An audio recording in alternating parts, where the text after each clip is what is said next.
about coming to Half Moon Bay, about the work that I've been part of throughout the years in collaboration with a lot of people. With a lot of people, it's nothing I have been doing by myself. It's always in a collaboration.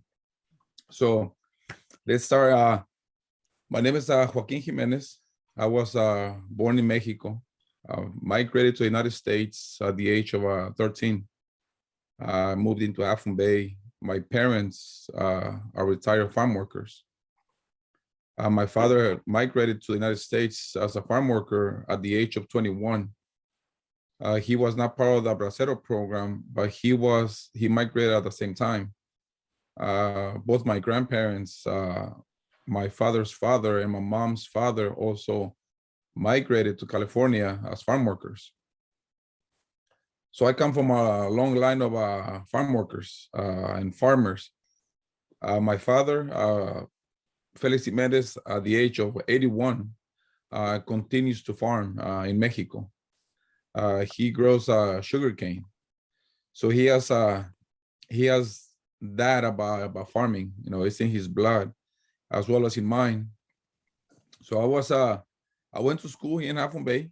Like I mentioned, migrated to Half Moon Bay in the late 80s.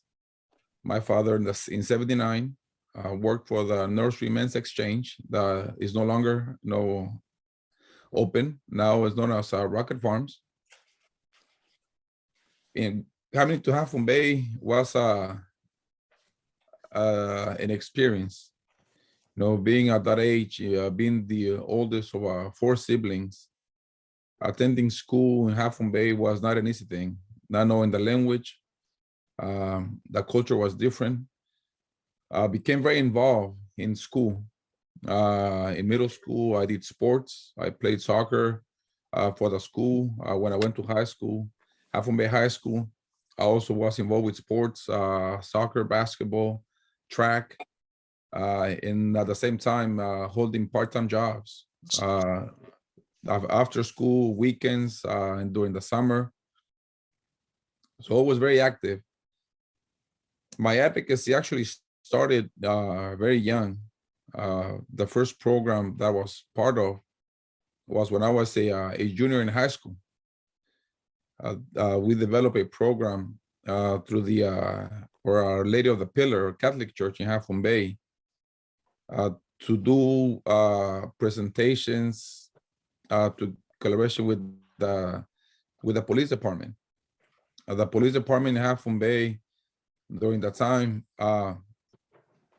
we wanted to be involved in the community, but I noticed, we noticed, a few of us, that it was more of a harassment, from law enforcement. When I was in high school, I was able to meet with the police chief at the time. Chief Wick was his last name. I did a few ride-alongs with Half Moon Bay PD. Met a few of the officers, and like I said, continued to work with the church and the school. I was also part of the Latino club at the high school. So my involvement, with the community started at a young age.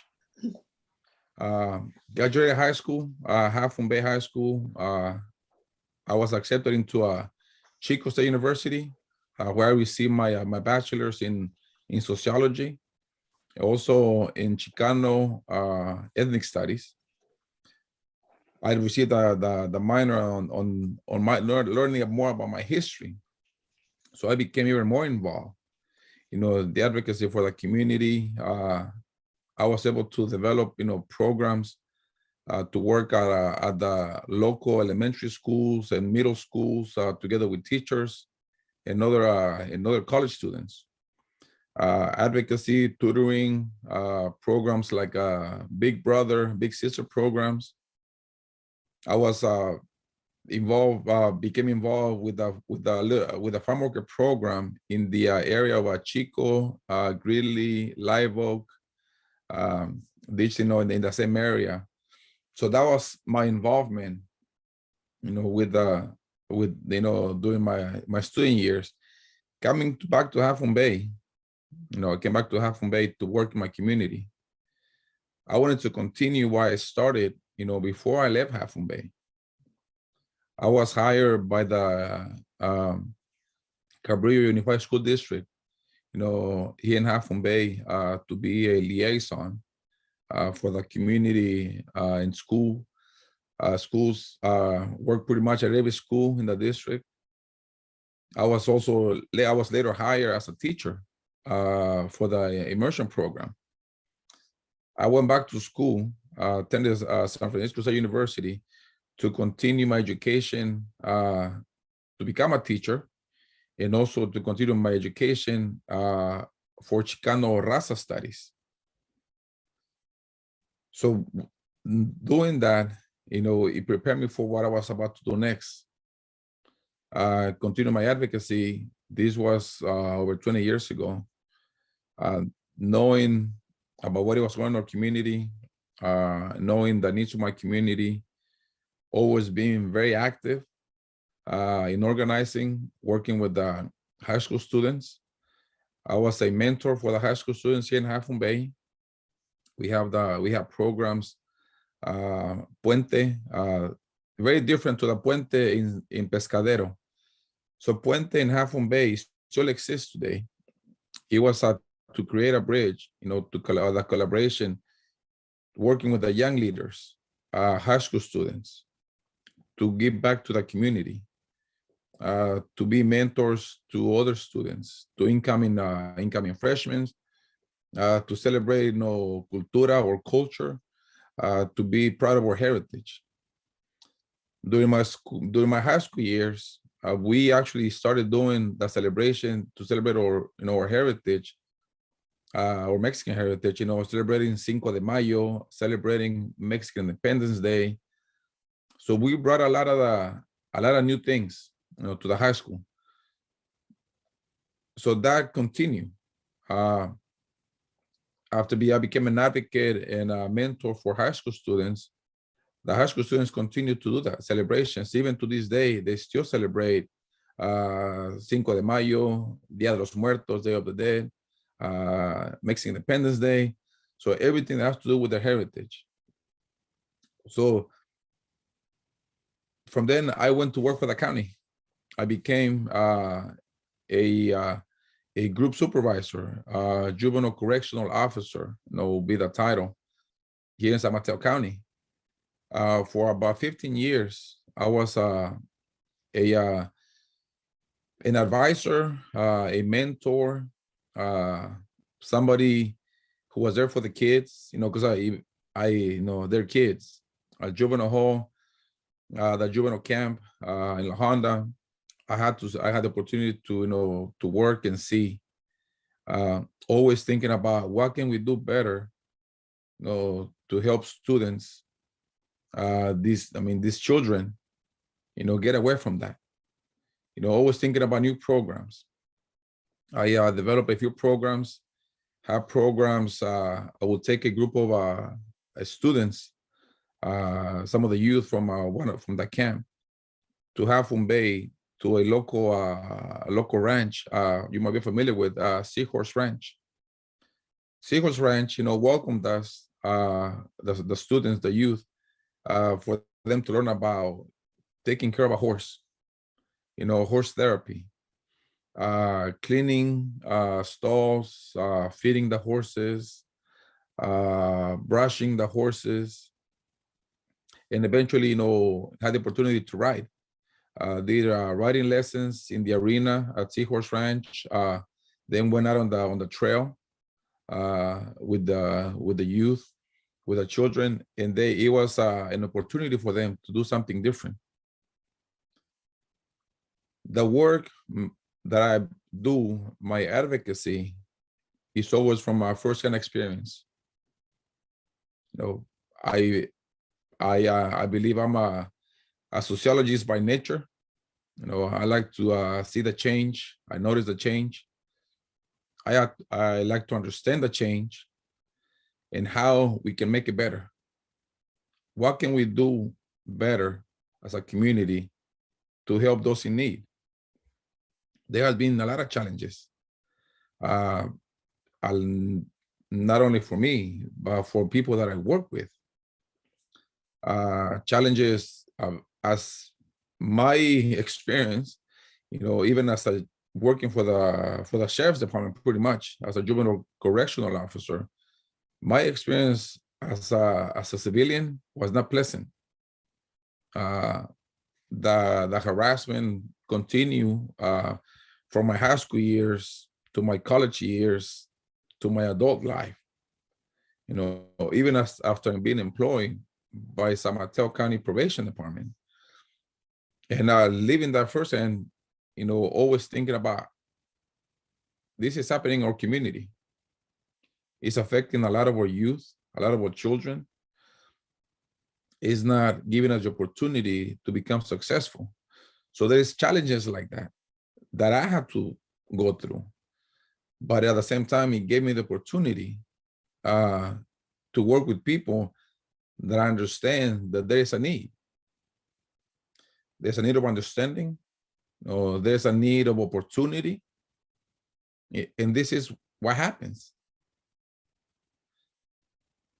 I work with Alas in Half Moon Bay. I'm the farm worker program director, for Alas.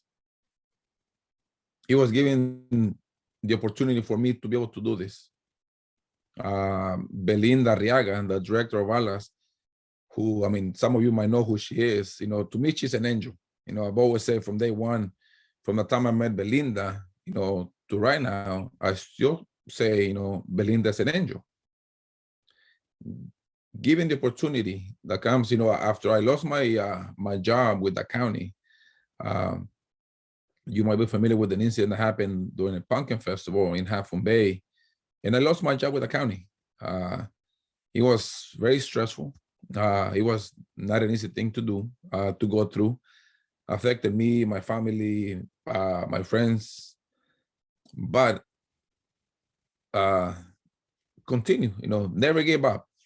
The opportunity came to be able to work with, to be again an advocate, to continue to be an organizer, for the community that was are still facing a lot of challenges. I face a lot of challenges. The people that I work with face a lot of challenges. So I know what it feels like to face a challenge and feel like there's no way out. But the opportunity came. I am a person of faith. I am a person of faith, and I believe timing is always right. Like I said in Spanish, I say, el tiempo de Dios es perfecto. Timing is perfect when we're on God's hands. That's what it translates to. Being the opportunity to work with Puente de la Costa Sur, in Pescadero, be an advocate for the farm workers or the Pescadero, San Gregorio, La Honda area, and continue to be an advocate for the community in Half Moon Bay. Belinda and I, we have been friends for a long time. We were co-founders with a few of the members of the Latino Advisory Council in Half Moon Bay.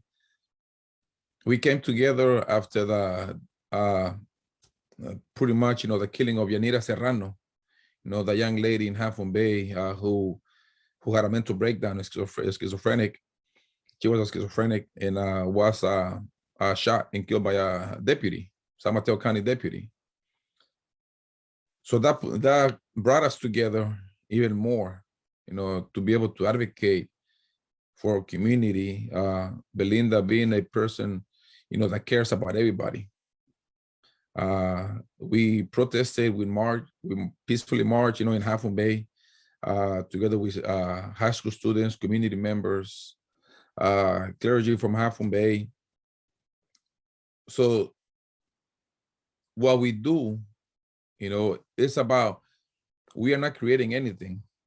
We have been giving light, to what has been happening, for many years. We knew something was going to happen. The behavior of, law enforcement or community among the Latino community, people of color, was not a pleasant, experience. It has not been a pleasant experience for a lot of community members. So all that put me where I am.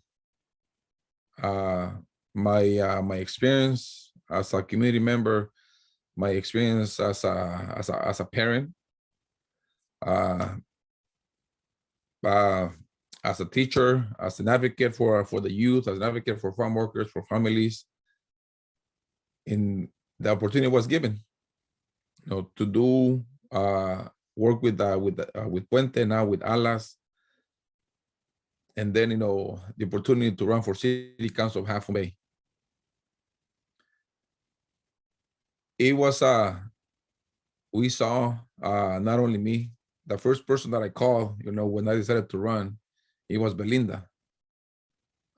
She received the first call. I say, what do you think? And she was, Joaquin, been waiting for this, right?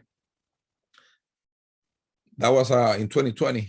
And 2019,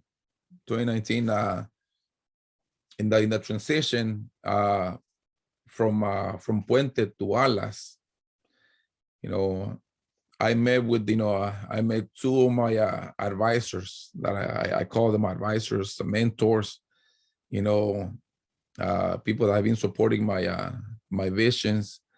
One of them, very well. I'm sure you know both of them.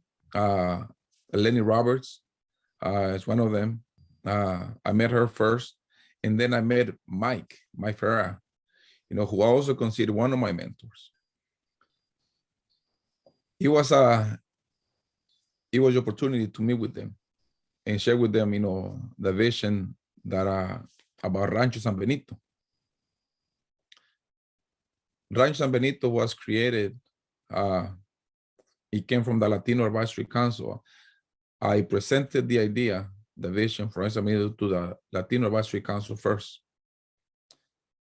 From then, I took the opportunity to present it, to introduce it to the city of Half Moon Bay, to meet with a lot of people in the community, to learn, to do my own research, to be part of conferences all the way to Southern California. So it gave me the opportunity to learn even more about something I already knew. With my mentors, working with them, listening, to what they had to say about, about our community. I remember, let's see, 2019, around Christmas, I received a call, from one of my mentors, and he said he was being paying attention to what I was doing in the community.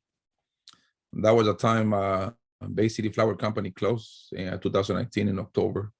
A lot of people became unemployed. Alas was very active. I became part of Alas to find employment for people that became unemployed. We're talking about over 200 people. I literally went knocking on doors throughout Half Moon Bay, from Joe's restaurant, by the way, it's delicious food, you should visit Joe's, when you get a chance, all the way to the harbor, to Mesa Luna. I went knocking on doors, I met with the managers, owners. I introduced myself. I said who I was. I mentioned what I was doing, finding employment for people that became unemployed from the nursery. So this happened all, towards the end of the year. So that's when I received this call, and this came from Mike. And he said, Joaquin, that is what democracy is about. I see the work that you do. I see the work that Belinda is doing, and both of you together gives me hope, for the community. So it was like, not really thinking, I love Christmas. I love the holidays.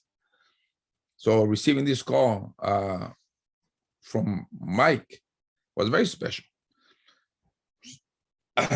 So that continued like that. 2020 came around. Our advocacy for people that were unemployed continue. We took a trip down to the border. I went with a group to visit the families at Matamoros, Mexico. The immigrants that were coming from South America, to come to the United States, and some of them that were deported, or placed in Mexico. So we went to visit them. I met a lot of great people that care about our community. Coming back a week after weekend back, we were here with the pandemic. COVID was already talked about. It was already happening. There was something was happening. It was already in the news. On the way flying back from Houston, there was already people in the airplane with the mask. So they were, and we didn't know better. We were just coming back from across the border.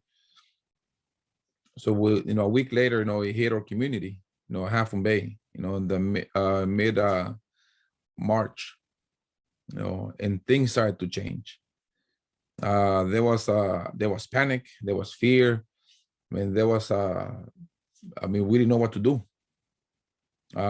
People were, restaurants, businesses were closing, and people became unemployed again.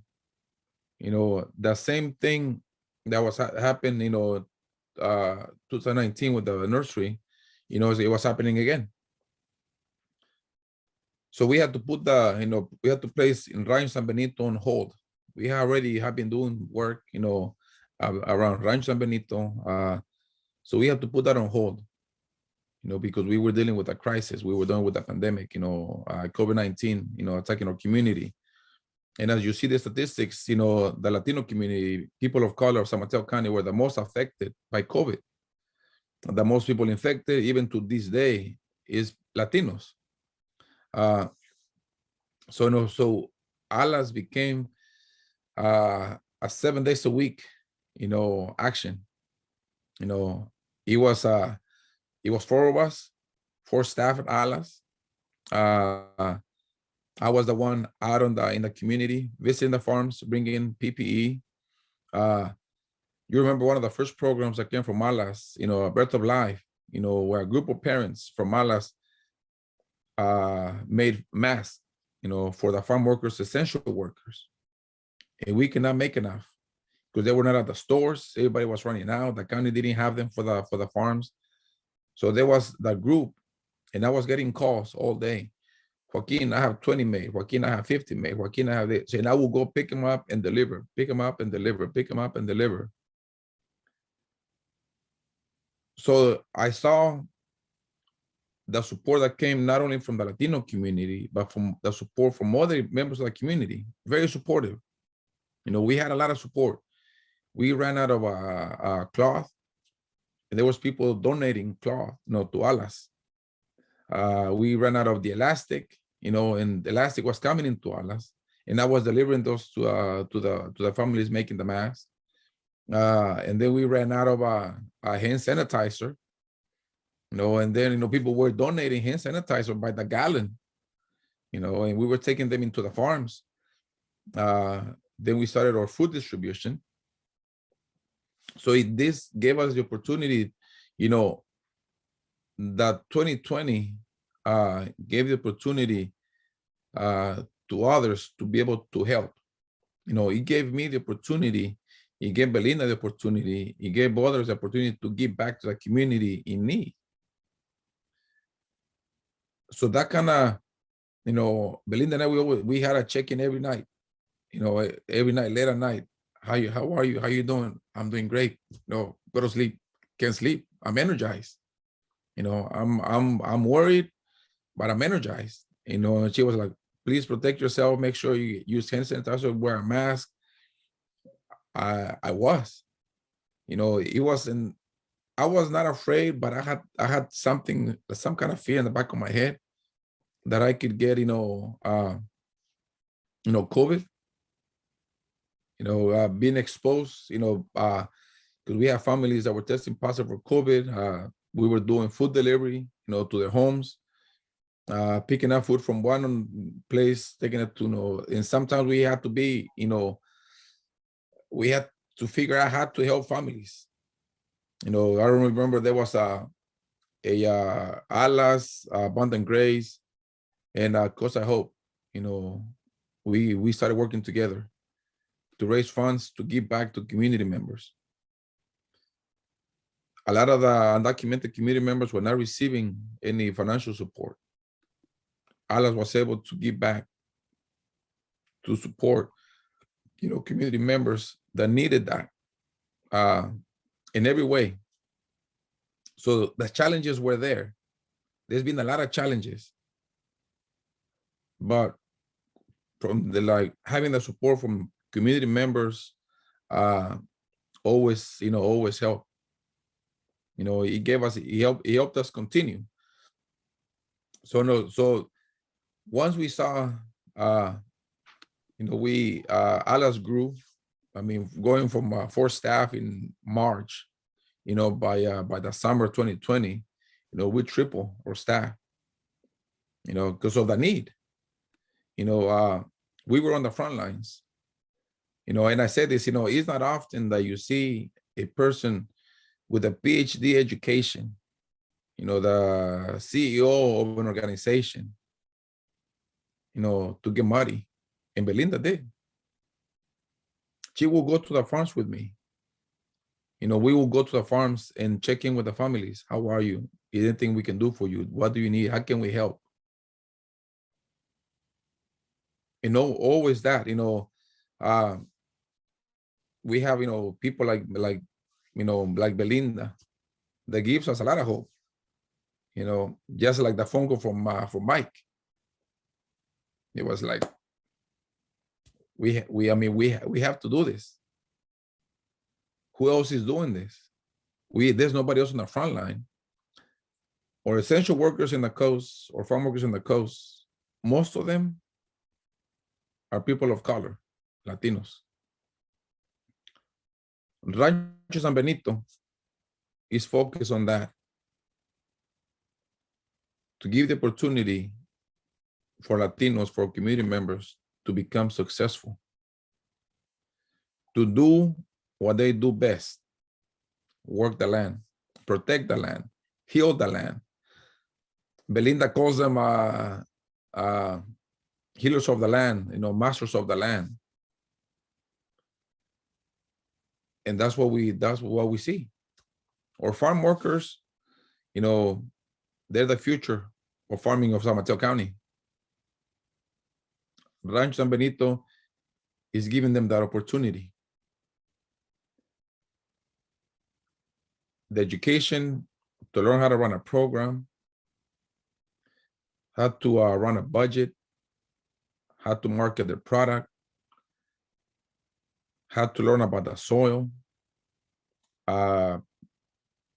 farming methods actually that are proven to reverse climate change,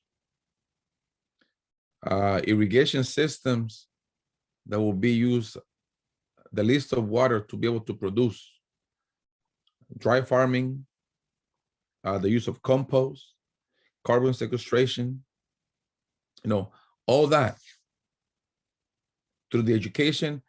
And it's something they already know how to do. Because me growing in Mexico, I started farming with my grandparents at the age of 7, 8 years old. And I remember how my grandparents used to do, different crops every year, crop rotation, together with the livestock. So you know about the 3 sisters, pumpkin, beans, and corn. Those 3 seeds, they're known as the 3 sisters. That keeps, our soils, healthy. My grandparents did that. So what is talked about right now, a new method of farming, is not a new method of farming. That's how our elders did it. That's how I learned it. For me now, it's been about learning the language, learning, the language, do a little more research. And this is what's going to be implemented to the members of Rancho San Benito. Rancho San Benito will find the opportunity, not only to provide education, to run a business, but also to find the land. Right now in San Mateo County, we have at least 1,000 acres that are sitting there, farming acres. We had the farmland that we had that was being farmed 30 years ago is not being farmed today. We can lose our farmland to three things. We can lose it to corporations, we can lose it to Mother Nature, and we can lose it to developers. Right now, across the United States, billionaires are buying farmland. Small farms are being destroyed. They've been taken over by developers. In the coast, if we don't continue to farm, we can lose them to Mother Nature. And I don't think that's right. I mean, I love Mother Nature, don't get me wrong, but also we need to continue the heritage of the coast, or the San Mateo coast, to continue to farm, to continue to do a little bit of ranching. That's part of the rotation, to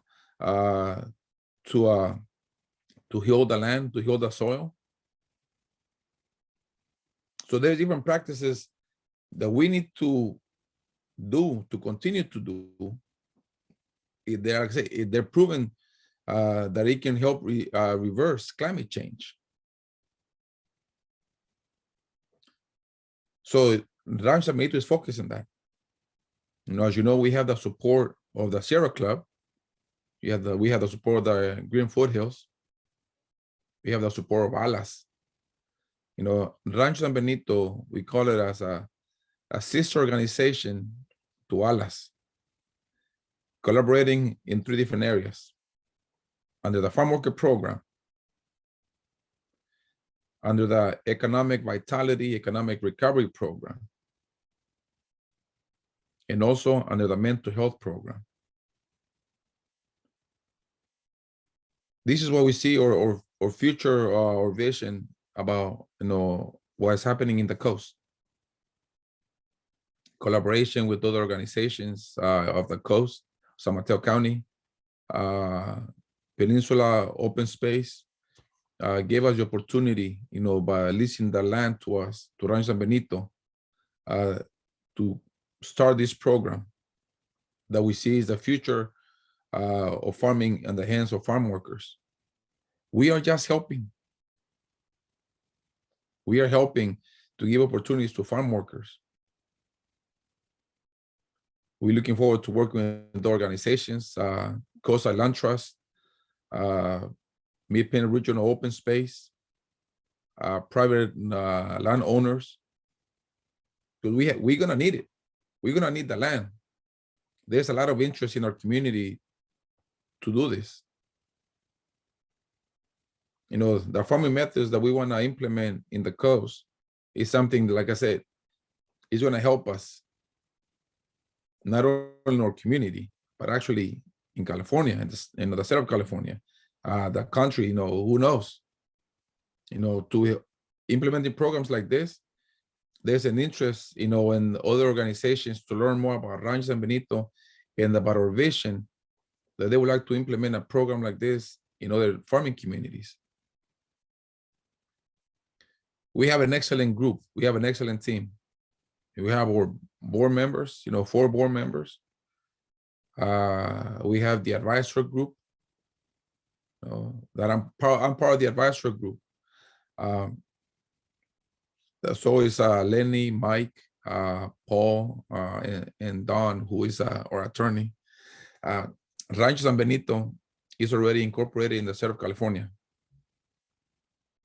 We have done the application for 501c3. It's in progress, so it might take a few months.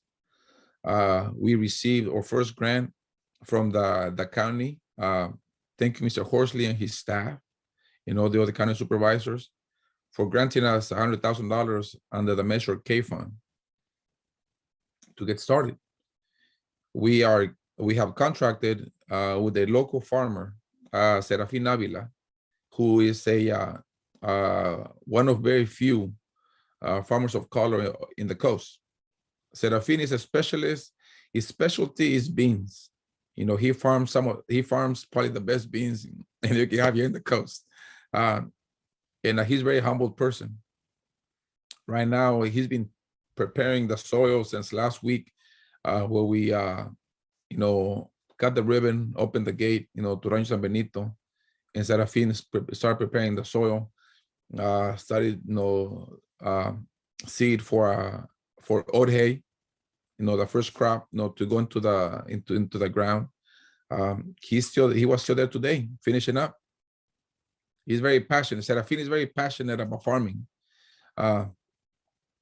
We had the opportunity to work with Serafin.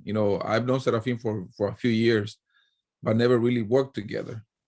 Serafin, very humble person. In one of the conversations that we had was, I could be doing something else.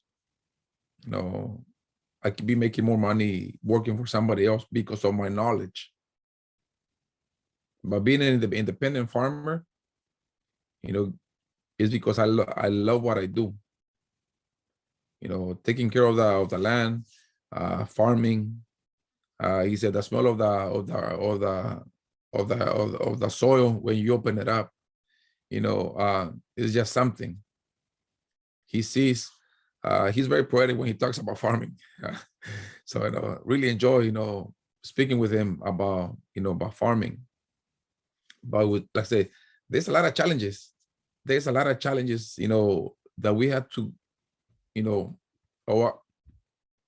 we should have.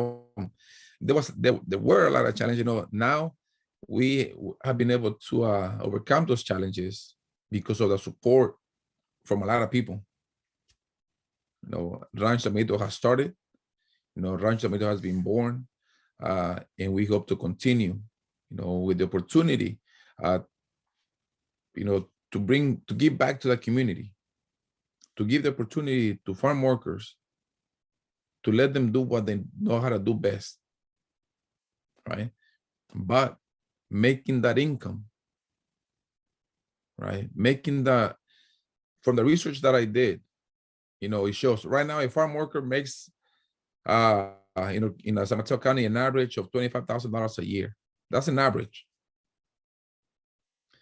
A person that works the land on a 2-acre area, with some irrigation, crop rotation, they can make up to $60,000 a year. Very different. Working for somebody, you make $25,000 a year. Working for yourself, you make up to $60,000 a year with a proper method of farming. We saw during the pandemic, when we were attacked by COVID, of how, we needed those healthy food, healthy produce at the store. Fruits, vegetables, we needed them, keep us healthy. If we lose the land, if we lose the farmland in San Mateo County, if we lose the farm workers, we don't want to have that. We need to give back to the farm workers. Right now, their income's really low. I mean, we know about what's the poverty level in San Mateo County, $120,000, a year. Below you're below poverty level.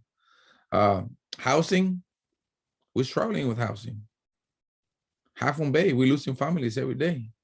We're getting calls. So the advocacy, we're trying to come up with a plan to push for free healthcare for farm workers. Right now, there's 2 programs. ACE, for San Mateo County, in Medi-Cal. But you only qualify for those based on your income. If you make one, like one farm worker says, if I make 1 penny over the limit, I don't get my health insurance. And I don't think that's right. More than 50% of the farm workers of San Mateo County have no health insurance. So more than 50%. I mean, I don't want to say, exactly about how, but it's getting close to 70-75% of the farm workers don't have health insurance. Their kids might have health insurance, but the parents don't have health insurance. So housing, health insurance, wages, there's really not much we could do. The farmers of the coast, they're struggling. We understand that. But when we give the opportunity to farm workers to become an independent farmer or to be part of a co-op where they can bring extra income, it's an opportunity for them to make extra money. I mean, I can talk about this all day, so I'm gonna give you the opportunity to ask me questions, please. I just have a, passion for what we do. It's not what I do, it's what we do, because we do it together, right? We support each other for what we do. So please ask me questions. I'd be really happy to answer any of your questions. And all right, Diana, great. you're gonna, or Susie, who's gonna? Well, so I'll start opening it up, and I see hands already from Bill Newell and Diana Reddy. So what we'd like to do is have you raise your hand using the reactions, and that'll put you in the queue to ask your question. And I'm going to take my opportunity as chair to ask the first one. I'm curious how the other landowners and farmers in the coast side, how are they responding? Are they encouraged by this program? Are they opposed to it? What kind of reaction are you getting from the community?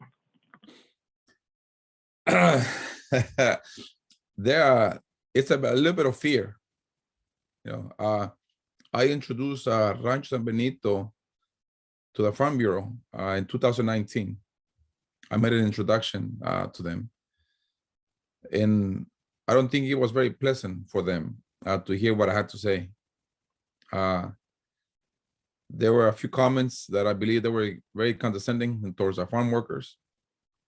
They just saying, well, yeah, Joaquin, yeah, but I don't think they're gonna be able to run a farm. It's a lot of work to farm. I didn't answer that question. I was there to present, and that was it. That could have been easily a big discussion, especially when it's a condescending comment like that. So they didn't take it well. Not some of the farmers. I'm talking about conventional farmers. Right. So,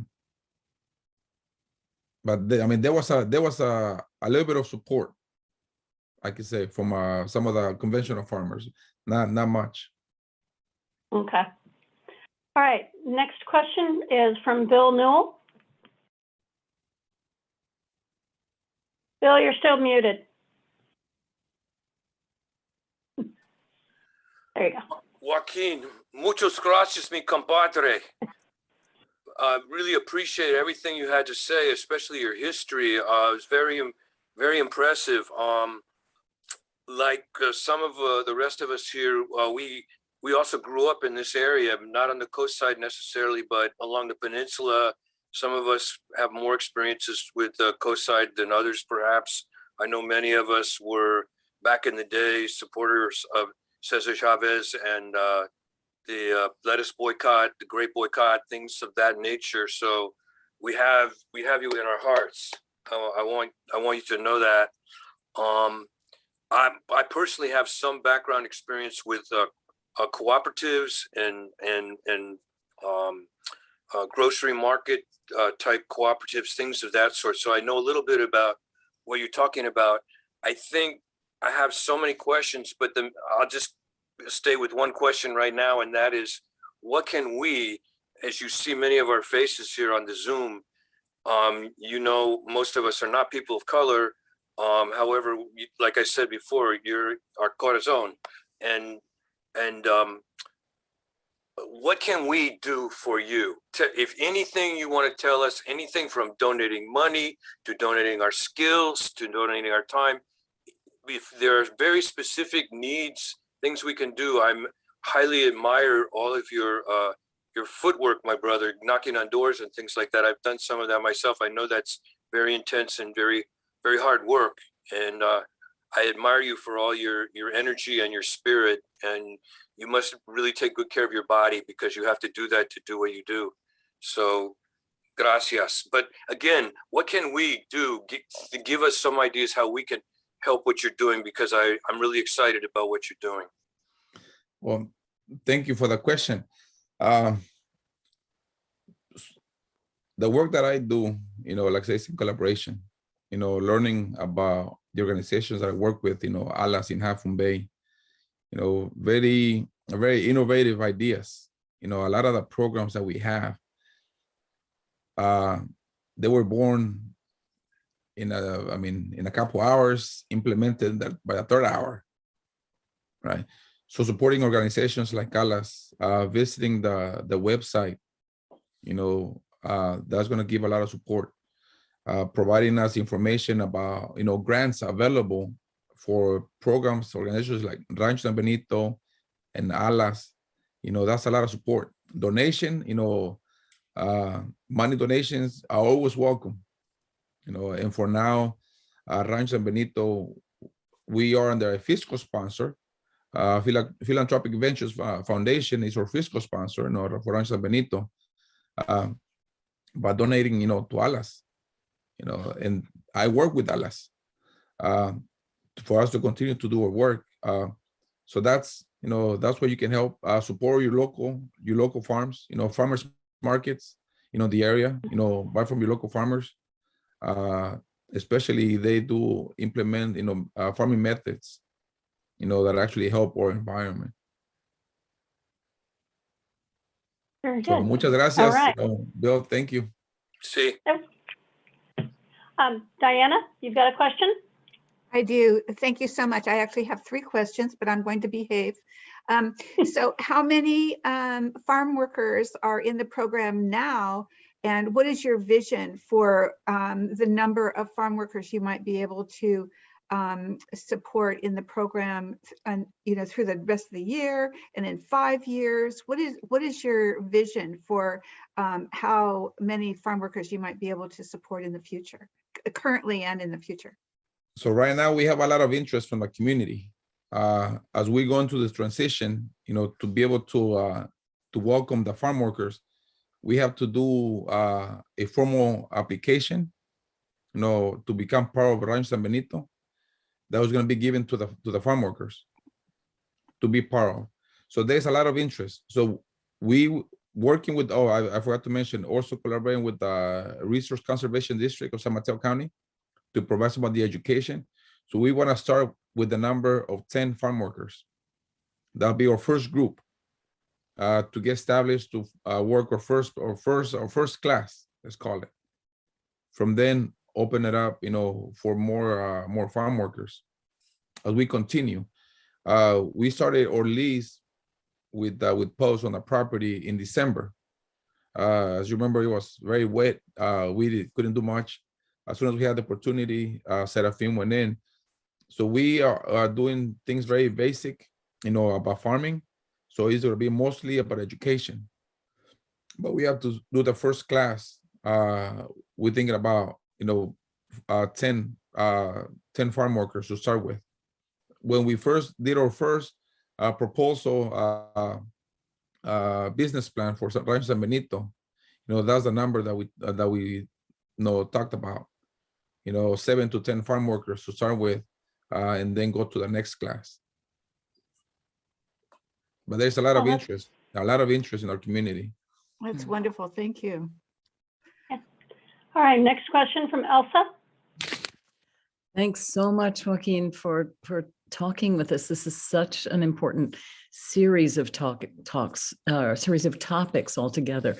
One thing I wondered is when you talked about health insurance, I do know that very few doctors, less than half the doctors even take Medi-Cal because the government reimburses at such a low level. And so I wondered two things. One, is it hard even to find physicians on the coast who will see farm workers? And then secondly, along Bill's lines of what can we do to help? I wonder if you could put into the chat a link or even the name more, because my audio is not that good, of the entity to which Alice, to which we can donate. And I'm going to suggest to Susie, maybe we could include it in the next newsletter. Just a thought.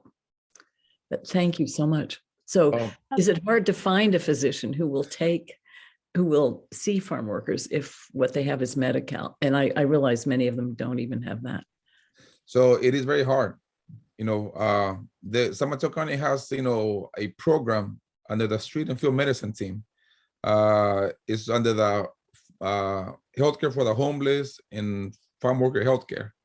So HCH, FH. So under that,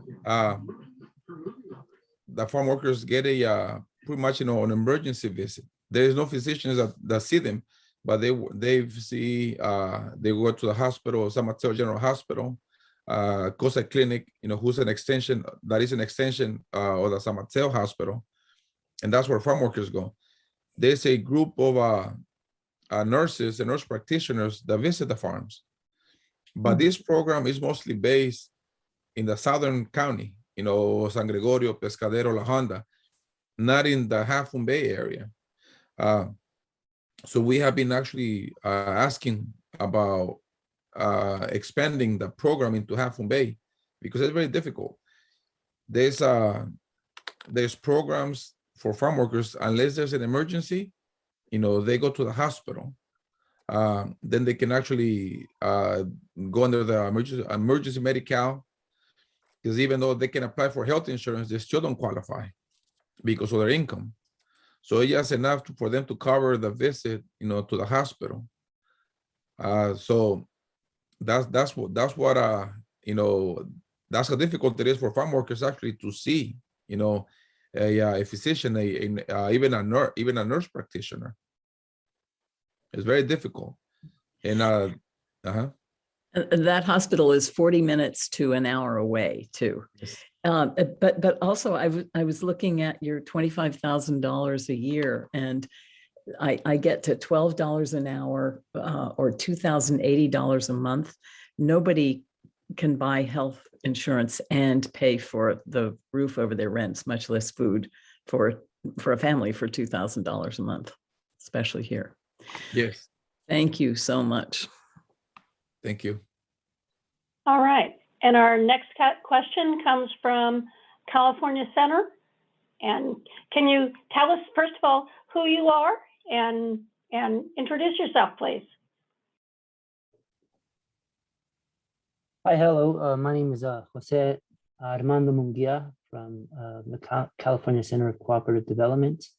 Thank you, Joaquin, for presenting today, and all of you for attending this event.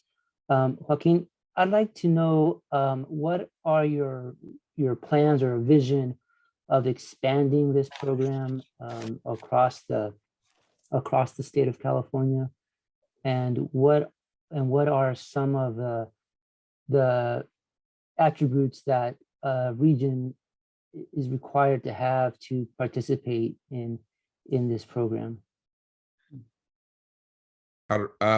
Jose Armando, thank you for this question. It is a vision of ours, Rancho San Benito, to actually expand across California, giving the opportunity, like I've been talking about, giving the opportunity. You give the opportunity to the people that can actually make this change, to continue the farming in a method, that is actually reverse climate change, right? One of the things that Rancho San Benito, offers, in our vision, is to find the land, to provide the equipment. So less expenses for the new farmer, with the opportunity to find the land to be able to continue these. The education, about how to run a business successfully. So our vision is to expand, throughout San Mateo coast. That's what it is, farming in the future of farm workers. After spending San Mateo coast, going into other farming communities, the Central Coast, Northern California, Southern California, the Salinas Valley. So there's opportunity. There's another program in Salinas. It's an acronym. It's ALVA.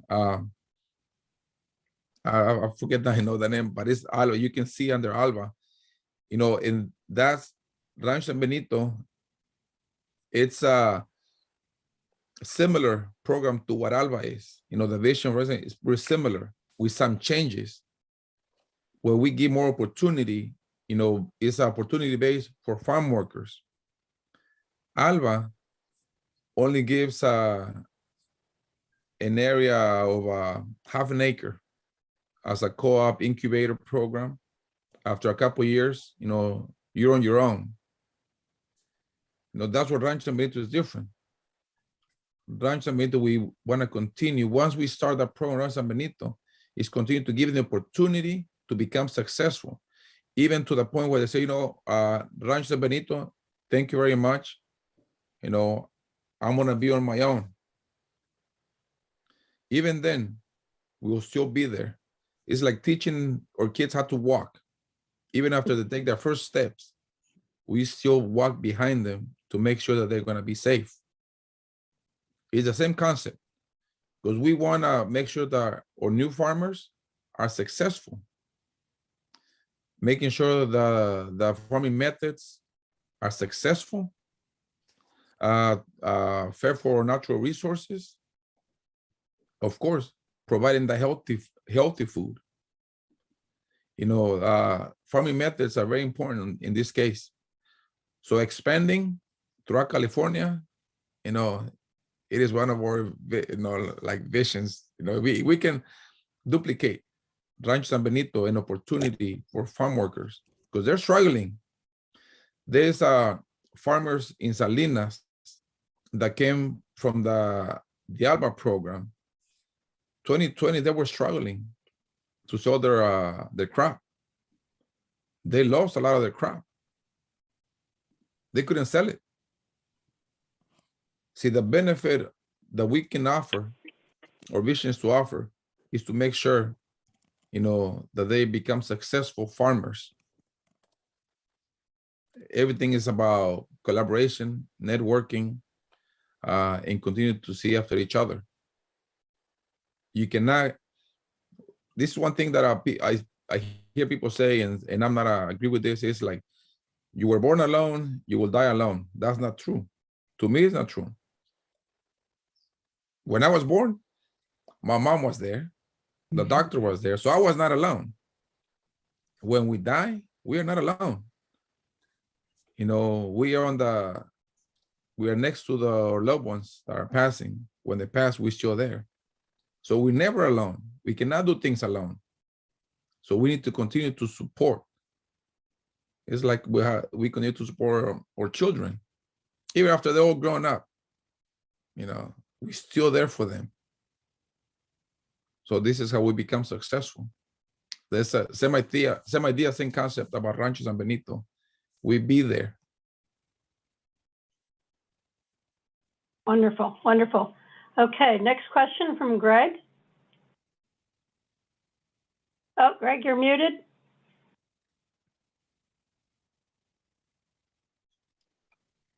Joaquin, there's something I didn't quite understand about your talk. Is Rancho San Benito mostly an educational foundation or ground, or are any of the workers going to own some of the rancho? It's both. They're going to own it. So that's our plan. If it becomes available, like I mentioned, who owns it? Who owns the land right now? So right now the land is owned by Post, Peninsula Open Space, Land Trust. So they're the ones that own it.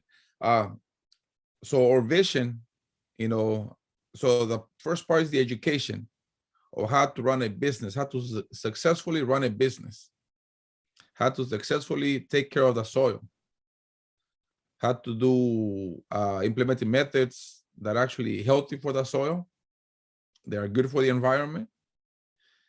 Given the opportunity for Rancho San Benito to purchase land, to continue these programs and continue the vision of farming in the coast, So we will take that opportunity.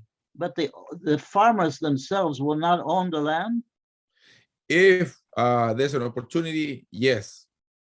How? No, it's a long-term vision that if they are interested in purchasing land, even if they purchase land, right? Even if they move out of the Half Moon Bay area, even if they move into the valley and purchase land in the valley, Northern California, South, anywhere, But at there will still be a $25,000 connection to Rancho San Benito to help them be successful. $25,000 a year, they can't purchase land. No, but there's always the vision, there's always a dream of the opportunity to purchase land. Like I said, right now it is billionaires who's buying the land, but it's what are they doing to the land? They're destroying it. But you also said they make 60,000 a year if they work for themselves. Yeah. Actually, they Not a can. lot to buy land, but It's not a lot, but there's other small farmers across the United States, in areas, that the intense farming, they're actually making about $200,000 a year. An acreage of how in the coast is expensive because of the developers, and it's protected land. In other areas, it's cheaper, right? But it comes about, the farming practices, like I said, the education, the vision of becoming successful. The land is not cheap, and we know people not making any more land. So what we have is what we have, right? But there's a lot of land in the coast, at least 1,000 acres that could be farmed, and they're not being farmed. Small farms can be successful when we support them, when we buy from them, when we work with them. It's always an opportunity, it's always a vision, it's always a dream that could be possible. All right. So we're heading down to the last couple minutes. Diana, do you have a quick question? I do. And I just wanted to point out that one of the ideas of land trusts could be to accept grants and to create opportunities for whoever's leasing the land. It could be a lease to buy kind of opportunity. But actually, the question I have is that you mentioned several times that farming techniques are good for the climate. And I just wondered if you could give a couple of examples of what that might be, because I think that was a fascinating comment, that farming techniques can be good for the climate. And I just wondered if you could share a couple of those techniques with us. Of course. One of them is tilling, tilling the soil. So as you know, plants sequester carbon from the atmosphere, drops into the plant.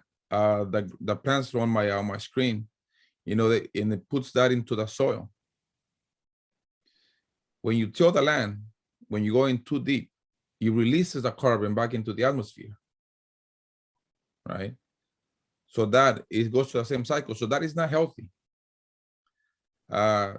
Tilling of the land too much is not healthy. Being healthy soil, the use of compost, the use of cover crop, the planting of more trees, prefer fruit trees, indigenous trees to the area. So the carbon sequestration, it happens when we do when there's always something green on top of the soil. But at the same time, so a lot of us, I didn't know this. I had, through the years I learned it's a living soil, right? What we call the proteins that make use of the carbon that's in the soil, that gives the fertilizer, natural fertilizer to the plants to grow, to produce, like legumes, sequestering all the carbon and producing a nutrient to make it healthier. That's why the three sisters, pumpkins, legumes, beans, and corn, have been planted. You know, if we go back before the 60s, 1960s, a lot of small farms were doing that. It was not until the Green Revolution, the pushing of a lot of chemicals and pesticides, you know, into the ground to mass produce, you know, food. They were producing more, but they were destroying the soil, right? There was a lot more green gases. There was a lot of chemicals into the soil that were, you know, contaminating the water. So we have to be able to reverse that. So reversing that, you know, by keeping our grounds, you know, healthy, green, and giving nutrients to the soil. And a lot of times we think about, you know, we give nutrients to the plant. We don't give nutrients to the plant. We give it to the soil. No, we have to heal the soil for the soil to produce and heal us. So that's, you know, carbon sequestration, rotational crops. There's practices that are being used more and more by small farms, not by the big farms. You know, some big farms, we know that, I mean, if you see across the world, you know, different countries are practicing this, you know, in the United States, Mexico, South America, you know, Argentina is really pushing for this, all the way, you know, Australia, in other, you know, desert areas where they're trying to, in India. So there's, you know, farming methods that are actually proven to help, you know, reverse climate change. Okay, so it's time to start wrapping up. Elsa and Bill, if you've got one last quick question, and then it's time to finish. Quickly, Joaquin, have you ever had that conversation with Post, which now owns the land, saying, at what point would you consider, frankly, donating this land to us? Because I don't think they need to own it going on. You know, what do you need to see? Just our confidence about it, but from enough farmers who've had enough education and enough time proving that they can do really well with this to donate it to us. Well, we you know, we hope, you know, that once Post, they get to see what's going to happen, you know, the transformation of this land, or this, you know, 56 acres, 76 acres actually in total. You know, we hope once they see the transformation, you know, and how that's helping community members, how that's helping our environment, you know, how's that continue to the heritage of farming in the coast. Mm-hmm. Maybe they'll give us opportunity to get to own it. Who knows? Yeah. You know, I don't know how long it will be, but I don't know how long it will be, but hopefully they get to see, you know, what is possible when giving the opportunity to the people that can make that change. So however many years out that is, let us know. Some of us are members of Post. We'll help push that. We will let you know. We ready to buy. Okay, and then we've got the last question from Bill Newell. Hi again, Joaquin. Just real quickly, I just want to confirm in my mind, as I understand your model for what you want to do, you're going to take initially beginning with 10 farm workers, I believe, and they're going to go through an education process. And then I guess with the land that you have right now, they are going to work together, that group, to farm the land as an addition to like what you described right now, where they're working $25,000 a year, but this will be the supplement, the $60,000 a year model that they can eventually acquire through their work. That's your model, if I want to follow that. Yes. So that's why, you know, that's why we see it as a co-op. Right. Working as a team. They Right. will continue to do their day job, you know, working for any of the farms on the coast. Once they get the opportunity to farm the land, Rancho San Benito, any income that comes from that, whatever crop they, you know, if it's legumes, lettuce, whatever it is, yeah, that income will go to them. Exactly. Will go to the people working the land. So it'd be a supplemental income to the 25,000. Yeah. So for that initial group, what's your timeline? How long do you think it will work when they first begin to the point where they will start to see a return on their investment in their work? So as I mentioned, this first year, as we took over the lease in December, everything will be with the advice of Serafin, who is, contracted with San Benito to check the soil. Right now, we're doing a hay seed, that will be a source of income for Rancho San Benito as a fundraiser. If Serafin sees the opportunity after we do the cut the hay, bale the hay, if he sees there's opportunity to actually grow beans, legumes, we will take that opportunity. So that's when the groups of farm workers or the co-op members will take over. So preparing for that. So it will be based on Serafin's knowledge if the soil is still the ground is still ready, for the next crop. That's where his expertise will come in. Well, I think I speak for everyone. Thank you so much. This has been an incredible learning, and I'm a regular at the farmers market, so I'm hoping that, because I look at all the stalls, and I always go, I look to see where are you from. And so I'm really hoping that I will be seeing a Rancho San Benito stall at San Mateo's Farmer Market. Thank you. Let's hope. All right. Thank you so much. And Diana, I think you wanted to make one more shout out. Well, I just wanted to call attention to the fact that Alice Kaufman from Green Foothills, which I mentioned before is the reason why we brought Joaquin to us, is here. And Michael mentioned, Joaquin mentioned Michael Ferrara, and he's with us. And I didn't know whether either of them might like to just say a couple of words to indicate their excitement or support for this program. Sorry to put you on the spot, just in case you would like to introduce yourself.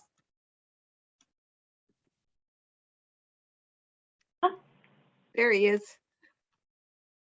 Hi, yes, this is Mike Ferrer and with the Sierra Club. And I've really been proud that Joaquin has allowed me to work with him.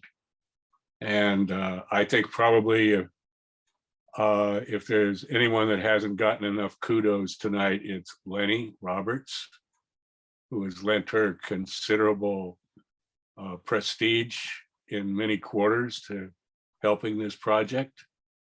And I really do think that the Peninsula Open Space Trust deserves a really good shout out, because the 70+ acres that they've leased to Rancho San Benito on favorable terms, I might add, does have opportunities in the future, as long as Rancho San Benito is a good tenant, to become an owner, probably at a very reasonable price as well. So those are nice folks, and they've been a really big help to Joaquin, who is kind of a special guy himself. Thank you. Thank you so much, Mike. And I wanted to add that Lenny was hoping to join us tonight, but she apparently was not able to. So, Alice, did you want to introduce yourself?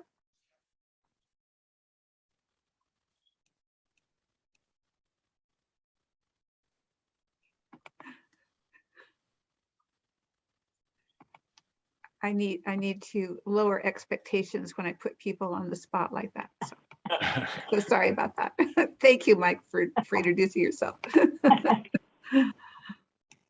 All right. Well, I'm going to say one more time, thank you, Joaquin. It's been tremendous, and we hope to hear a lot more about Rancho San Benito day by day, and we'll watch the news and let us know what we can do to help. You know, we're good at publicity. We're good at getting the word out to all of our other groups. So give us a holler. We're here. I will do that. Thank you, Susie. Thank you very much. All right. We're going to go head on to the next part of our program tonight. And next up is going to be Ashley, who has an update on the Disclose Act. Ashley. Okay, thanks, Susie. I'm very happy to report, I'm sure a lot of you already know this, that AB 1416, the Ballot Disclose Act, passed the Assembly with bipartisan support on January 31st. And yesterday it had its first reading in the Senate. So this is the bill that adds the names of the official supporters and opponents of the propositions to be right on the ballot. Our club endorsed this bill a while ago, and we also took our resolution of support to the San Mateo County Democratic Central Committee, which also supported it.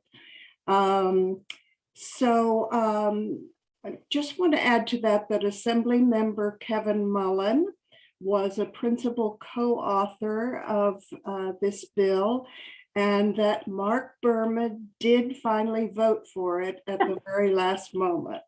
So onward and upward, just get it through the Senate.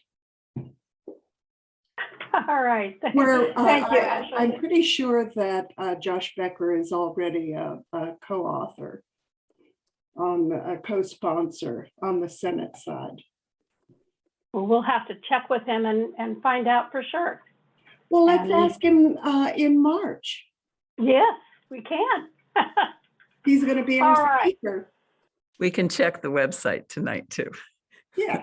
Ashley, isn't it also that that has to be on all the advertisements as well as not just the ballot, but the advertisements? That's another bill. Oh, really? I thought it was the same one. Okay. Oh, No, thank this you. one was specifically for place the names on the ballot. Oh, okay. Yeah. So in your ballot proposition where it's got the short description, that is going to now include who are the sponsors. Yeah. And the opponents. Right. The pro and the however many, pro and cons there are. All right. Well, we're next going to head in and talk about our task forces. And our task forces for 2022 are still being put together. But our groups are starting to meet. And so I want to give each of the task forces a chance to, give a little spiel on what they're getting started with for the year. And I'll start with 2022 elections with Marshall and Bill as co-chairs. Oh, great. Thanks, Susie. Well, the elections task force realizes that this is going to be a very intense midterm period, and we're going to dive in full force. We have our first task force meeting next Monday at 7 p.m. And any of you that have not yet signed up and want to play a role in this incredibly intense midterm period, please put your name in the chat or email me, and I'll send you the link for the Zoom meeting next Monday.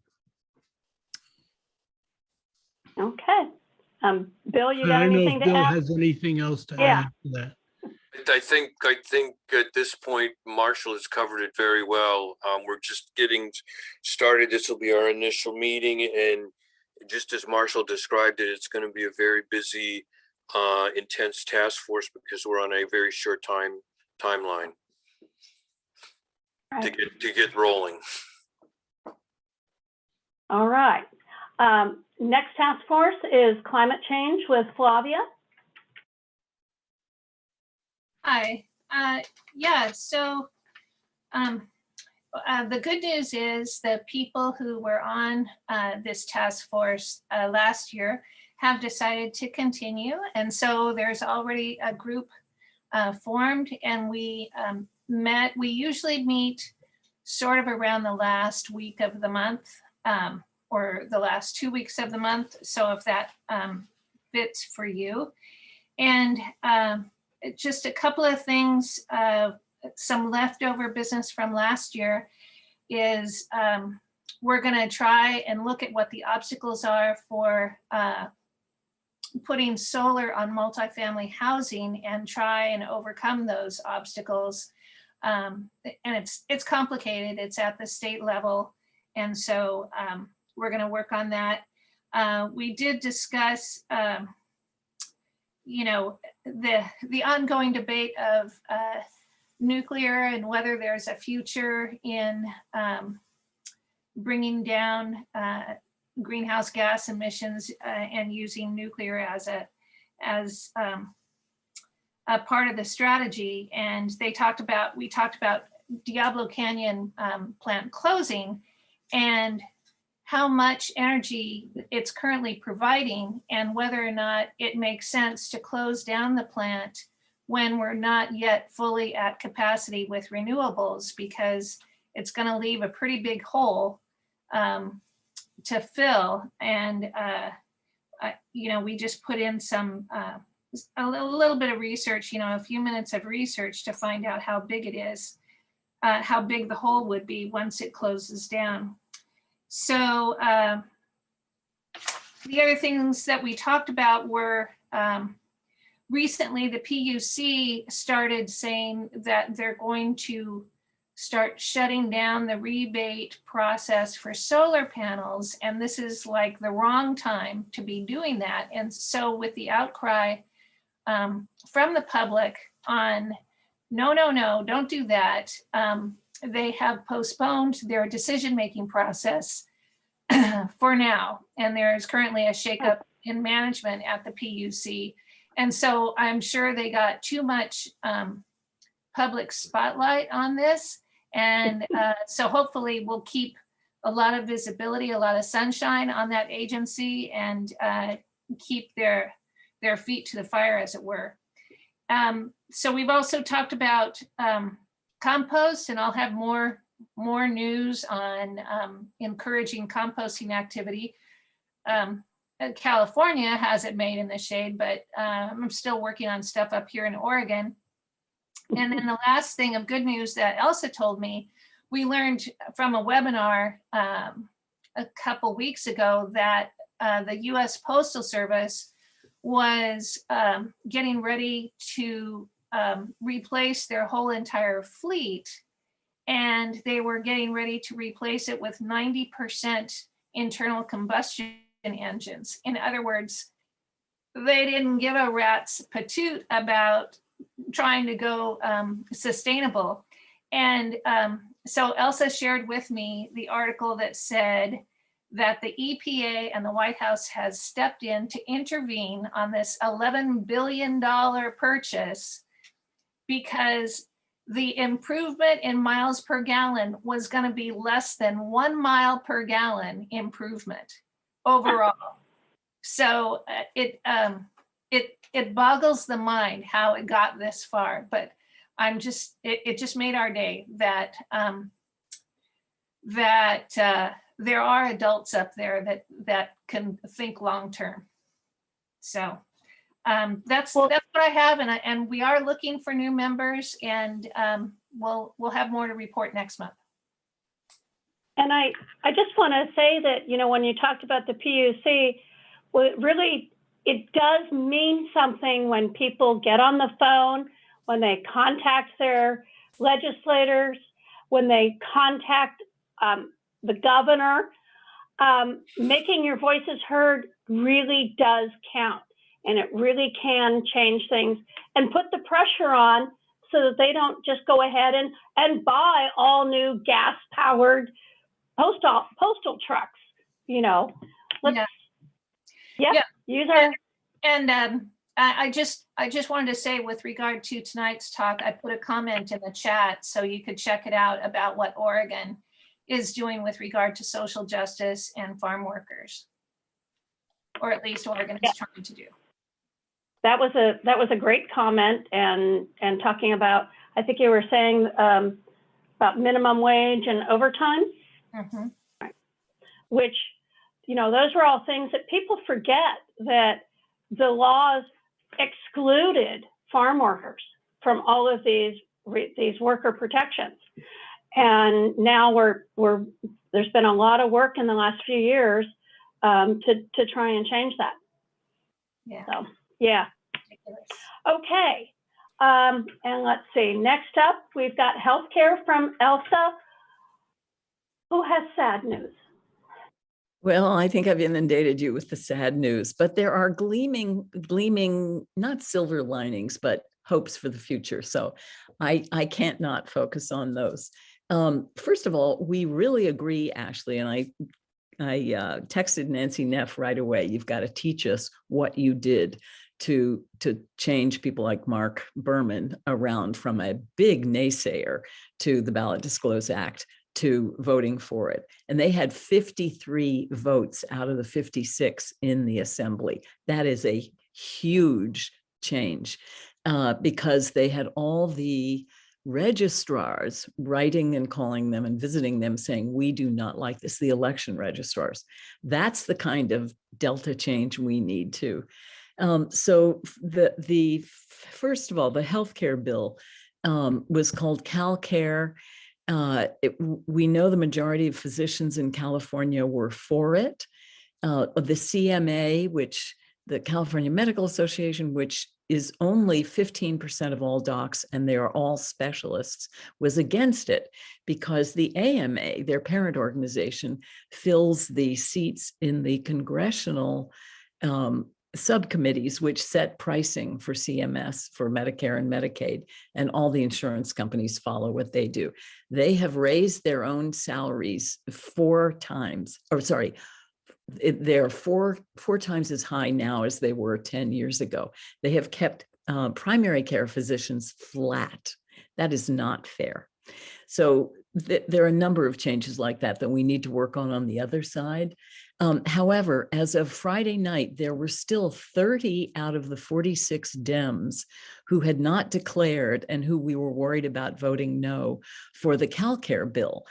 There were 45 bills that were lined up to go through on Monday, the last day that the assembly had to vote on 2-year bills.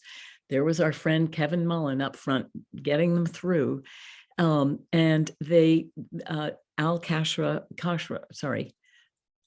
Kalra, who wrote it, asked to have that bill go last. And it was considered the biggest, most controversial, biggest deal bill of them. Seconds before that vote, he pulled it because he knew then out of those 30 that there were still 10 that were probably no votes. So, and that became very controversial among a lot of the support groups who were for it. Why didn't you put them on the spot? Why didn't you let the whole world know about that? But, you know, within the kimono, you try not to embarrass them. So my thought going forward is we have a 3-part plan. One, we find out exactly who gave them what donations from that medical world. We take to them not only you're being bought, you know, who's paying you off, but here are the bullet points to argue against them. And we have lots for no matter what industry you come from. There are good bullet points to argue back and say, oh, but. And then, of course, the third thing is we do everything we can in those 10 districts to get voters to inundate their offices with calls, texts, et cetera, so that in this year, before their November election, they know that there's an uprising about this topic. Then the hope before all that is before the March final date to declare for it, we hope to get at least one competitor who's a reasonable name competitor on the Democratic side in those 10 districts. I hope Casey isn't listening, to run and to come out very forcefully with the message, a primary message of we are for CalCare. We're for everybody having universal health care, which will save us so much money. The question will be, gee, how are we going to spend that money? Not how are you going to pay for it? So that's the plan moving forward. Then I'd just like to say a word on the voter integrity, election integrity end of things also, which is that, yes, the bills are still in a tricky place in Congress, but Reclaim Our Vote has already started working on the Texas primary, which is the very first primary. And you too can help postcard, phone bank, and text to people of color who are already registered, by the way, in the primary, in Texas. But it turns out that looking at a whole, only 1 in 23 registered Texans vote in the primary. Now, we always know primaries have way lower votes, but 1 in 23. So getting them to realize there are 3 big issues that affect their lives for which they should care about voting. We are sending them a message. Here's where you vote. Here's how you can get an absentee ballot if you're 65 or older. And there are very helpful messages through postcarding, phone banking, or texting. So we'd love, that will show up shortly in the website, which either Nancy or I will put there in the chat. But we really, in these last few weeks, would love to have you realize that's something you can be doing now for those 22 elections, to make sure that the candidates, make sure there are more votes in that. Because we know if these votes come on board, they will tend to get better people into those offices. One of them, I know I've mentioned this before, is Jessica Cisneros, who's running against not just a blue dog, but a red dog who's a Democrat, Henry Cuellar, who has voted with Trump 77% of the time, who helped get ICE in there and the other groups that do it to separate those families. And we just need Henry Cuellar out there. And he's against abortion and a few other charming issues. There, Nancy just put it in. Thank you. So please come join us. And March 1's the deadline. That's doable. Thank you so much. And Bill, do you have anything you want to add in on election integrity and voting? Not at the moment. I haven't had an opportunity to really talk in any depth with Elsa about it. So we're going to get together soon and see what we can do to build the task force. Sorry, and Bill, because I do have healthcare. Apologies. That is yours.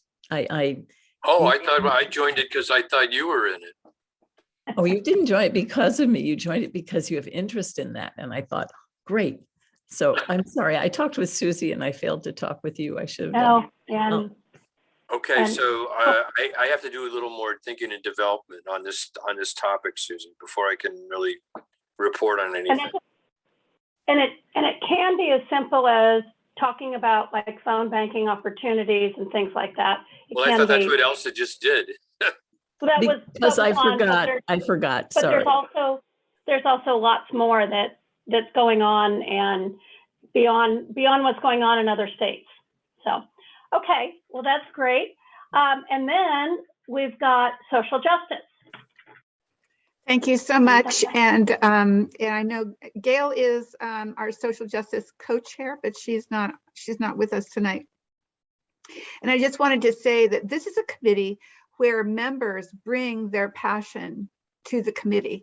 And tonight's presentation about farmers is an example of that, because that's not something that we would normally talk about at our meetings, but it's something that we thought would be of interest to our DFA members. And it turned into an exciting program, in my opinion. But social justice meets the second Friday of every month, and those meetings will continue to be on Zoom for the next at least couple of months. But I encourage people to join us. I'll put my email in the chat in a second. And Nancy has been giving us updates on Fix and San Mateo County. She gave us a presentation last month, and I don't know, Nancy, if you or Elsa, if you have anything to add about that, or any updates on Fix and San Mateo, or Well, there's a little bit since last month, which is cool. We DFA voted to endorse with a resolution last year at the end of the year. Well, we took that to the Democratic Central Committee January 20th for a first reading of a resolution of support, and made a presentation. And then it's coming back in February for a vote. So hopefully they will vote to endorse.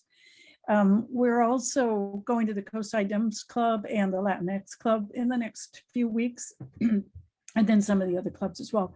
We presented to the Republican Executive Committee, which is 3 people, and so that was really good. We've reached out to the Green Party, and we will reach out to the Libertarians. The Republicans are considering having us come to their full meeting. They was really kind of nice. I was very touched. At the end, the woman said, "Thank you so much for reaching out. We really appreciate it." And I realized how lonely they probably are. Probably the first people that have. Sorry for laughing. I know, but that was really nice of her, and we really try to build that little bit of that relationship. And she started kind of dubious about the concept, but then she came around towards the end, and she said she thought we should make the presentation to the full group, so they're going to decide. But the other cool thing is we got endorsements from Josh Becker and Kevin Mullen and about 18 other elected officials, including Joaquin Jimenez, council member. And including Diana Reddy. And Diana is a yay. It's really nice. Yeah, it's so this is a great example of people bringing their own interests to the Social Justice Committee, because it can take on many different shapes. Social justice is it's housing, it's healthcare, it's climate, it's all of these things. And to the climate comment, I want to say to the PUC comment that was made earlier, that an environmental guru that many of our local environmentalists admire very much is a professor at Berkeley.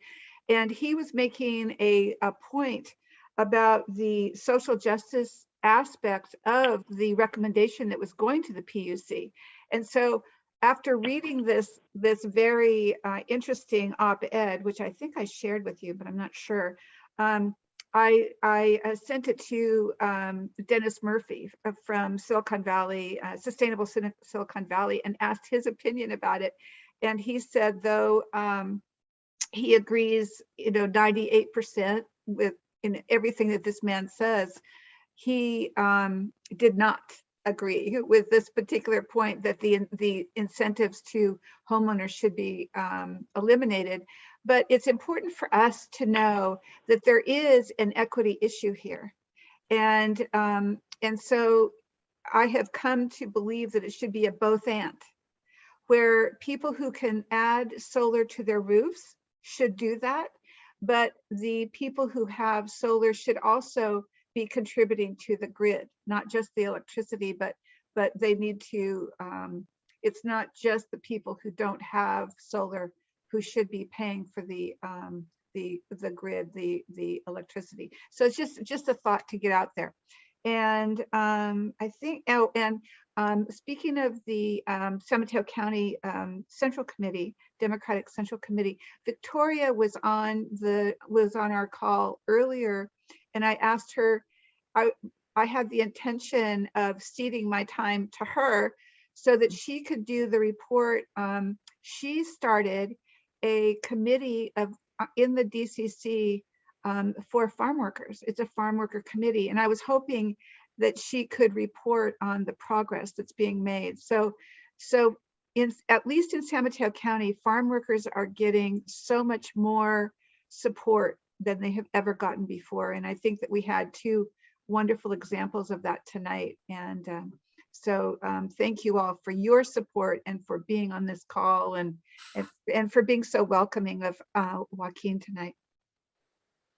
Well, and I did think that was really an important point that Joaquin was making, that while the pandemic has been awful, it has also done an awful lot to bring the community together to help each other. And those were some very good examples that Joaquin gave us about how the local coastside community pulled together to make sure everyone was being taken care of, and something really to admire. I think that's it on our task force reports. I do want to encourage people, if you haven't signed up on a task force, please join one of the groups. or if there's a topic that we don't have already, and you want to open a new task force, there is still time. So we're open to that. And now, anyone have announcements? Are there any activities that you want to publicize? Diana?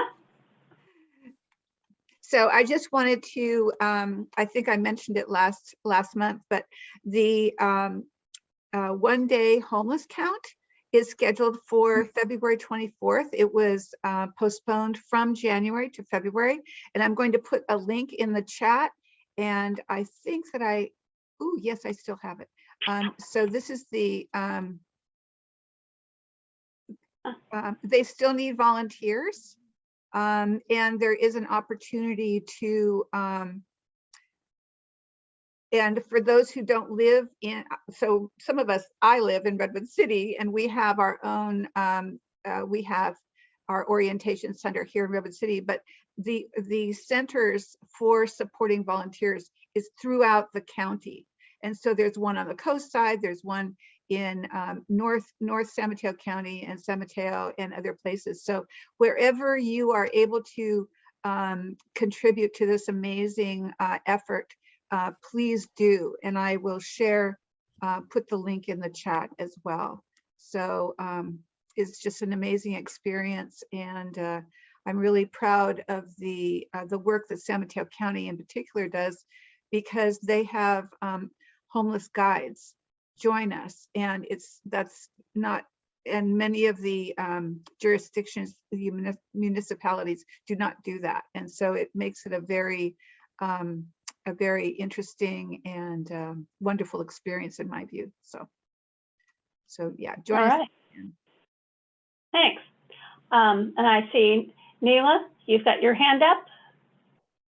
Yes, and I know I'm a visitor and not a member here, but I believe that Nancy Goodman was going to publicize an event that both the Unitarian Church of San Mateo and of Redwood City are hosting with Paul Bocanegra to talk about juvenile justice in the county of San Mateo and the ways in which we are sadly failing our youth, especially youth of color, when it comes to both foster care and how juveniles are sentenced and dealt with if they have mental health issues. So the event is on February 13th.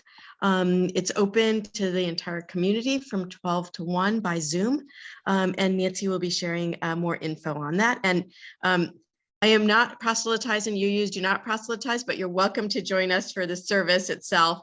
And there'll be a link for that as well if you're at all interested. And if you join a service, there's no financial obligation to make a contribution, and there's no obligation to come back. So just, the door is always open. Sounds great. Thank you. All right, Flavia. Oh, and Diana, are you ready to? Me. Oh, okay. Ready to take my hand down? Yes, I can do that. And maybe we could turn off the screen share so we can see each other. Thank you. There we go. Sorry. Gotcha. Okay, Nancy, you're up. Okay. Joaquin was great today. You can hear him again March 7th, which is Monday at 7 p.m. with Paul Bocanegra. And thank you, Neela. So I did email the link to the other talk by Paul Bocanegra. Joaquin and Paul are going to do a presentation hosted by Fix in San Mateo County. And we just decided this yesterday and would love to have DFA co-sponsor it, as has happened in the past. They're going to be talking about how sheriff oversight could help children in the county, because both of them have experience with how the sheriff policies have impacted and do impact people under 18 in the county. It could be as something like being pulled over and you have brown skin and you're tagged as a gang member when you're 16 and you get your license, or you're 14 riding with someone. And then when you get arrested or pulled over on your bike at age 18, they say you're a gang member and you're charged, and it ruins your life.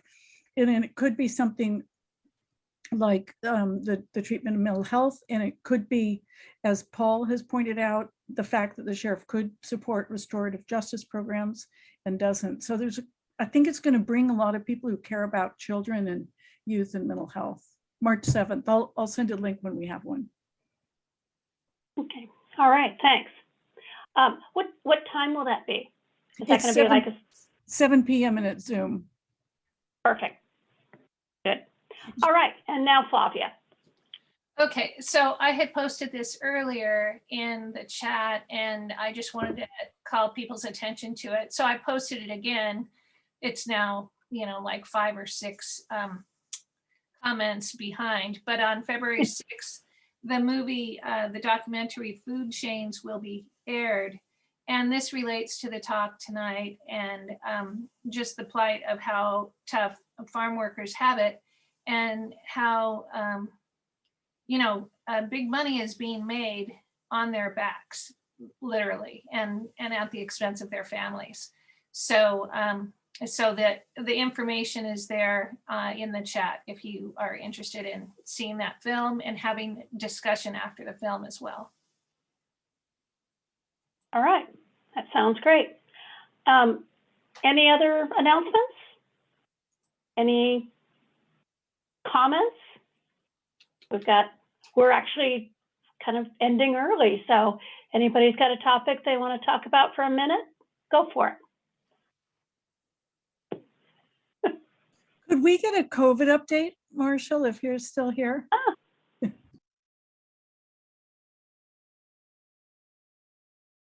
Marshall, you're muted. Sorry about that. There you go. It's good news mostly. The incidence of cases in San Mateo County and actually everywhere in the whole country is going down at this point. The bad news is, of course, that hospitalizations lag the peak in cases and deaths lag the hospitalizations. So both of those, hospitalizations going down, but deaths are still rising, but they're expected to go down. The Omicron variant is, the vaccine and boosting is really doing quite a good job. And when you compare vaccinated versus non-vaccinated people that are hospitalized and worse, the difference is quite stark. I mean, there's very little in the vaccinated, and most of the hospitalizations and bad effects, including deaths, are in the unvaccinated. The good news in San Mateo County is that over 90% of people 5 years and older are vaccinated. I don't know what the number is for boosting. Anyway, so those are some of the statistics. And following up on the topic of our speaker today and the Latino and Hispanic community, unfortunately, in our county, 35% of the cases have been in Latino and Latinx and Hispanic, which is hugely out of proportion with our population. There's expectation that that there may be at least emergency use authorization for vaccination of 6 months to 5 year, up to 5-year-old very shortly. We'll see what the data look like. Hopefully the safety data are quite good. And of course the efficacy data as well. And there's lots of other information, but let me just say, and then there's Spotify.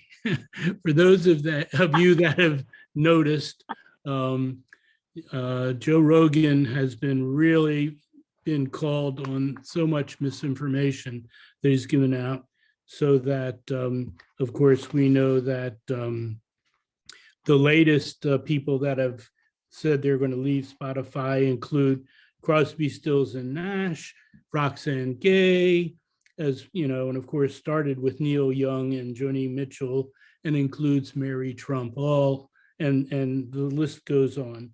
So anyway, I won't go into, the weeds about lots of other things, but those are the main things I wanted to mention. But I also wanted to mention that I'd be happy to talk with people if they have any questions or concerns about the science, the epidemiology, whatever.